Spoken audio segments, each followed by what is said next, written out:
Hello, dear students. Today we will see stoichiometry and stoichiometric calculation. But before that, we will take one numerical and empirical formula and molecular formula. In a previous video lecture, we have seen what is meant by empirical formula, what is meant by molecular formula, and steps to determine the empirical formula from percentage composition of elements. And how we can determine the molecular formula from empirical formula. Okay, एक example पण घेतलं, त्या steps तुम्हाला लक्षात आले. आज आपण numerical solve करूया, त्यानंतर स्टायकोमेट्री काय आहे ते. बघा न्यूमेरिकल काय, a compound with molar mass 159. Molar mass दिलेला आहे बघा, मी शॉर्टमध्ये इकडे लिहून घेतो म्हणजे आपल्याला बोर्ड रिकामा होईल. मोलार मास किती आहे कंपाऊंडचं? 159. Was found to contain 39.62%. 39.62% काय आहे? कॉपर आहे, copper.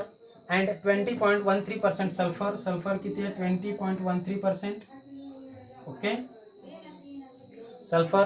Suggest molecular formula for the compound. आणि अटॉमिक मासेस दिले.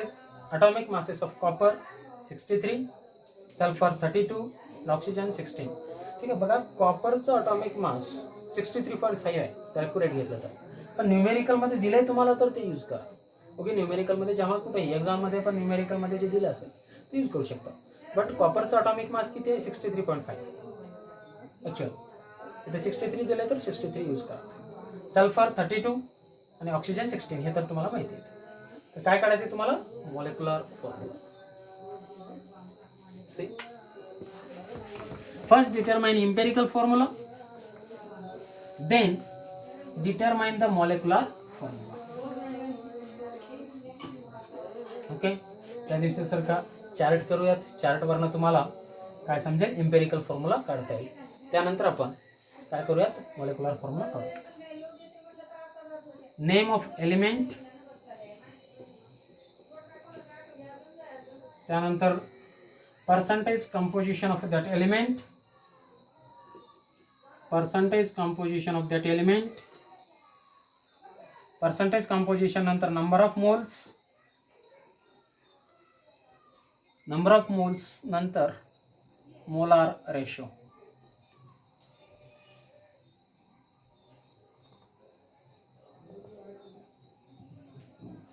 कुठले कुठले एलिमेंट आहेत म्हटले? कॉपर आहे एक, त्याचं पर्सेंटेज कंपोजिशन आहे 39.62. दुसरा कुठला आहे? सल्फर, त्याचं पर्सेंटेज कंपोजिशन आहे 20.13. ठीक आहे, मॉलिक्युलर मास 159. आता मला सांगा, स्टेप 1 आहे to determine the empirical formula from the percentage composition of element. Check the sum of percentage composition of constituent elements is 100 or not. 100 आहे का? 39.62, 40 आणि 21 किती होईल? जर नियर अबाउट धरलं तर आपण म्हणजे 61. Sum of percentage composition of all the elements is not 100 नाही आहे. मग remaining percentage of composition is oxygen. Remaining काय? ऑक्सिजन, आणि त्याच्यामध्ये ऑक्सिजन पण आहे हे आपल्या लक्षात आलं. ऑक्सिजन किती आहे? मॉलिक्युलर मास तेवढं लक्षात ठेवा. बाकी आपण इकडे लिहिलेलं आहे. मॉलिक्युलर मासला मी थोडंसं इकडे लिहून ठेवतोय 159. ओके, ठीक. तर ऑक्सिजन किती आहे बघा, याचं किती आहे? सम किती येईल याचं? 39.62 प्लस 20.13 किती होईल?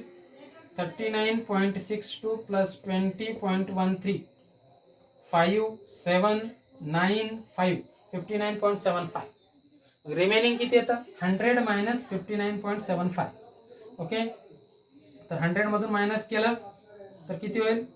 0 मधून मायनस 5 2, इथे किती आलं? 9, 9 मधून 0, 9 मधून गेलं 0, इथं आलं 9. Okay, 40.25 percentage of oxygen is equal to 100 minus sum of percentage of composition of all the elements. Sum of percentage composition किती आहे? 59.75. तर 100 मधनं मायनस केलं, रिमेनिंग काय असतं? Percentage composition of oxygen. Okay, 40.25 झालं तुमचं percentage composition of. Okay, percentage composition of oxygen. आता सम बघा 100 होईल. ठीक आहे. मग काय करायचं आहे, नेक्स्ट स्टेप काय, divide the percentage composition of each element by it's atomic mass number and you will get the number of moles. atomic mass number किती आहे, 39.62 अपॉन 63. ओके, ह्याला किती आहे सल्फर, 20.13 अपॉन 32. आणि ऑक्सिजनचा atomic mass किती आहे 16, 40.25 अपॉन 16. किती येईल आता बघा, 39.62 अपॉन 63. याचं किती येईल, जर नियर अबाउट बघितलं तुम्ही 40 अपॉन 63 जर करून बघितलं, ओके, लॉगॅरिथम तुम्ही यूज करून तुम्ही करू शकता.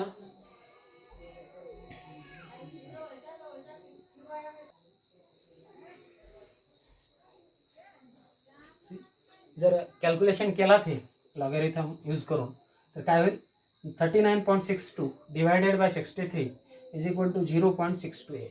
बरोबर आहे. 20.13 डिवायडेड बाय 32 त्याचं पण कॅल्क्युलेशन किती येईल 0.62. पुन्हा 40.25 डिवायडेड बाय 16 त्याचं किती येईल 2.515. ओके, हे तुम्हाला डायरेक्टली करता येतं, बाकी लॉगॅरिथम यूज करून करा. तर मग हे आले तुमचे नंबर ऑफ मोल्स. मग त्यानंतर स्टेप काय आहे, divide the number of moles bye smallest number of moles. या तिन्हीमध्ये स्मॉलेस्ट कोणता आहे, हा सेमच आहे, कुठलाही घ्या, आणि त्याच्याने सर्व एलिमेंटच्या नंबर ऑफ मोलला डिवाइड करायचं आहे. Divide the number of moles of all the elements by the smallest number of moles. You will get a molar ratio. मला काय भेटेल, मोलार रेशो 0.628 अपॉन 0.628. किती आलं 1. इथं पण 0.628 अपॉन 0.628 किती आलं 1. आता इथं 2.515 अपॉन 0.628. आता इथे एक विचार करा, हा 2.5 आहे आणि हा 0.6 आहे, जवळपास अप्रॉक्सिमेट धरलं तर हा 2.5 आहे आणि हा 0.6 आहे. 6 4 किती होतं 24. बरोबर आहे, म्हणजे 2.4 होतं. तर इथं 28 आहे, म्हणजे नियर अबाउट 4 येतं, 4च्या जवळ येतं. ओके, आता हे सर्व होल नंबरमध्ये आहेत. मोलार रेशो 114 होल नंबरमध्ये, म्हणून त्याला काही मल्टिप्लाय करायची गरज नाही. ओके, म्हणून काय तर फ्रॅक्शनमध्ये वगैरे नाही, म्हणून त्याला होल नंबरमध्ये करायची गरज नाही. Therefore molar ratio of copper Cu is equal to 1, sulphur is equal to 1 and oxygen is equal to 4. Therefore empirical formula काय होईल, empirical formula is equal to काय, त्याच्यानंतर step, write that molar ratio in front of symbol of that element and write the empirical formula. Copper किती आहे 1, मग लिहायची काही गरज नाही, 2 वगैरे असते तर. सल्फर किती आहे 1, त्याच्या खाली 1 लिहायची गरज नाही, लिहिलात तरी चालतं. ऑक्सिजन किती आहे 4, म्हणून O4. तर त्याचा इम्पेरिकल फॉर्म्युला काय आला, CuSO4. इम्पेरिकल फॉर्म्युला आला CuSO4. Okay, empirical formula determine केला.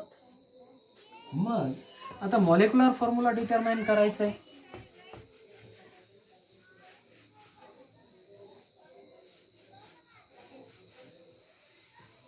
ते कसं करणार, तर मॉलिक्युलर फॉर्म्युला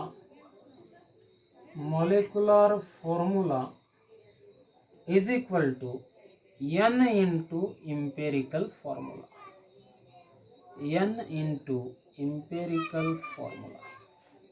बरोबर, molecular formula is equal to n into empirical formula.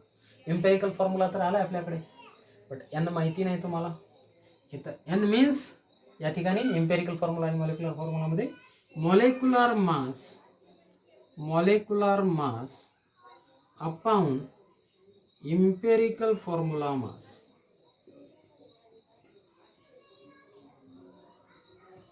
काही काही बुकमध्ये इथं R यूज केलंय, तेच याच्या ह्या फॉर्म्युल्याला आपण इथे n बोलतो. Okay, molecular mass upon empirical formula मास.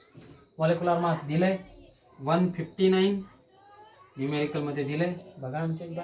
इम्पेरिकल फॉर्म्युला मास किती होईल, कॉपर सल्फेट हा इम्पेरिकल फॉर्म्युला आहे CuSO4. त्याचं मास किती येईल, कॉपरचं 63, सल्फरचं 32, एका ऑक्सिजनचं 16, 4 ऑक्सिजनचं किती होईल 64. किती होते पहा, 4 2 6 3 9 आले. ओके. 639 आणि 615 159च झालं. इम्पेरिकल फॉर्म्युला मास पण किती आहे 159. तर 159 डिवायडेड बाय 159 किती होईल 1. म्हणजे एन ची व्हॅल्यू किती आली 1. Okay. Molecular mass divided by empirical formula मास किती आलं 1. एन ची व्हॅल्यू 1 आहे. 1 into CuSO4 इम्पेरिकल फॉर्म्युला बरोबर आहे. 1 न कुणालाही मल्टिप्लाय केलं तर तेच येतं. म्हणजे empirical formula is equal to molecular formula. Empirical formula आणि मॉलिक्युलर फॉर्म्युला तोच आहे. म्हणजे त्या कंपाऊंडचा मॉलिक्युलर फॉर्म्युला आहे CuSO4. ओके. आणि त्याचं नाव आहे कॉपर सल्फेट. हा तुमचा न्यूमेरिकल होता. अशा वेळेला तुम्ही इम्पेरिकल फॉर्म्युला आणि मॉलिक्युलर फॉर्म्युलावरचे न्यूमेरिकल सॉल्व करू शकता. यानंतर नेक्स्ट पॉईंट बघूयात. स्टायकोमेट्री and stoichiometric calculation.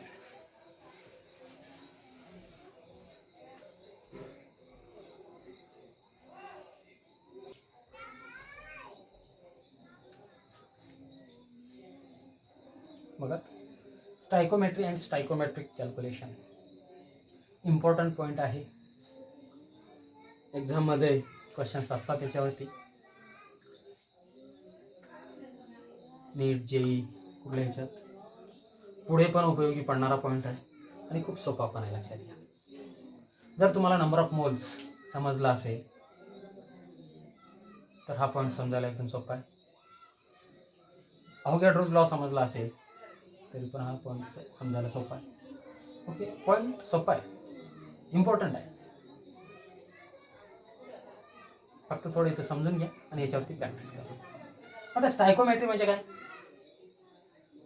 The calculation based on the balanced chemical equation is called as a stoichiometry and stoichiometric calculation.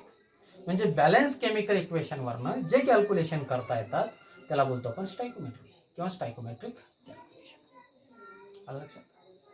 The calculation based on the balanced chemical equation is called as the stoichiometry or stoichiometric calculation. आता balance chemical equation तुम्हाला लिहिता आलं पाहिजे. Chemical equation balance आहे किंवा नाही. अगोदर chemical equation लिहिता आलं पाहिजे, मग ते बॅलन्स आहे किंवा नाही ते समजलं पाहिजे. ओके. केमिकल इक्वेशन किंवा केमिकल रिॲक्शन लिहित असताना आपण काय करतो? We write the reactant at left hand side. Okay. Left hand साईडला रिॲक्टंट लिहितो. We write the product at right hand side and we give arrow in between reactant and product. Reactant आणि प्रोडक्टमध्ये काय देतो आपण? ॲरो देतो. बरोबर आहे. We write plus sign between two reactants and two products. बरोबर आहे. प्लस साईन देतो. या सगळ्या गोष्टी तुम्हाला माहिती आहेत. केमिकल रिॲक्शन कसं लिहितात? केमिकल रिॲक्शन लिहित असताना लेफ्ट हँड साईडला काय लिहितात? रिॲक्टंट लिहितात. राईट हँड साईडला काय असतात? प्रोडक्ट असतात. And in between reactant and product there have a arrow which is directed towards product side. Product साईडला ॲरोचं तोंड असतं. Okay. And we write plus sign between reactants and two products. Okay. अवेन आहे. And if there is the number which indicate the number of that reactant and product that is called as coefficient. समजा 2A plus 1B और 3B gives C plus 2D असं काहीतरी equation आहे. तर this number which indicate the number of that reactant or product is called as the coefficient or stoichiometric coefficient. याला काय बोलतात? Coefficient. Suppose for example methane burn केला CH4 burns in presence of oxygen. मिथेनचा formula काय? CH4 burns in presence of oxygen. Burn म्हणजे जाळे. काय तयार होतं? मिथेन बर्न केला तर कार्बन डायऑक्साईड प्लस वॉटर तयार होतं. Carbon dioxide plus water. आता हे आहे chemical equation. Okay. But is this chemical equation is balance और नॉट? नॉट. कारण इथं ऑक्सिजन या साईडला 2 आहे, या साईडला 2 प्लस 1 3 आहेत. ऑक्सिजन बॅलन्स नाही. हिअर ह्या हायड्रोजन 4 प्रोडक्टमध्ये हायड्रोजन फक्त 2 आहे. बॅलन्स नाही. ओके. ओके. बॅलन्स केलं chemical equation. Here we have taken 2. एक कार्बनचा carbon dioxide. Okay. Hydrogen here 2. आता इक्वेशन बॅलन्स आहे का बघा? यस. एक कार्बन इकडे पण एक कार्बन इकडे 2 ऑक्सिजन, इथे 2, 4 ऑक्सिजन, इथं पण 4 ऑक्सिजन, इथे 4 हायड्रोजन, इथे 4 हायड्रोजन. ओके, इक्वेशन आता बॅलन्स आहे.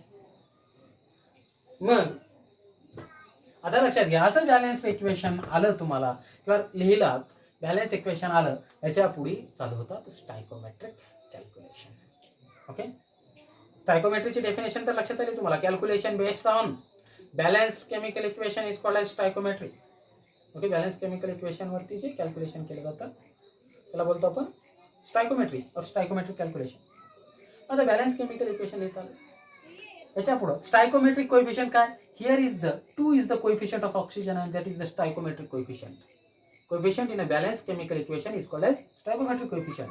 इथं 2 इज द कोएफिशिएंट, इथं काही नाही म्हणजे किती आहे 1, इथं काही नाही म्हणजे किती आहे 1. मग आता याच्या पुढं सिंपल आहे स्टायकोमेट्री.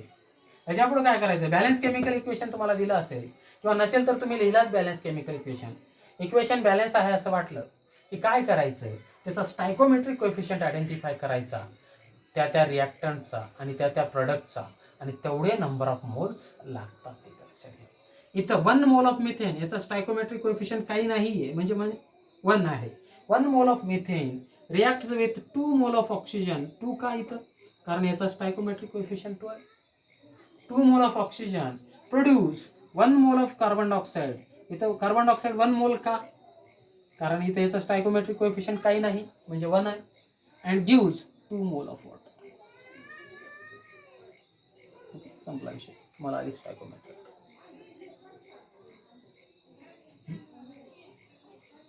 कसं काय? आता बॅलन्स केमिकल इक्वेशन आहे, त्याचा स्टायकोमेट्रिक कोएफिशिएंट जेवढा असतो तेवढे मोल्स कन्सिडर करायचे, आणि तेवढे मोल्स तेवढ्या रिॲक्टंट सोबत रिॲक्ट होतात आणि तेवढे मोल्स प्रोडक्ट प्रोड्यूस करतात, जे स्टायकोमेट्रिक कोएफिशिएंट आहे. म्हणजे या इक्वेशनवरनं मला काय कळलं? 1 मोल मिथेन रिॲक्ट्स विथ 2 मोल ऑक्सिजन. 2 मोलच ऑक्सिजन लागतो 1 मोल मिथेन बर्न व्हायला, आणि तेवढं काय प्रोड्यूस करतो? 1 मोल कार्बन डायऑक्साइड अँड 2 मोल वॉटर.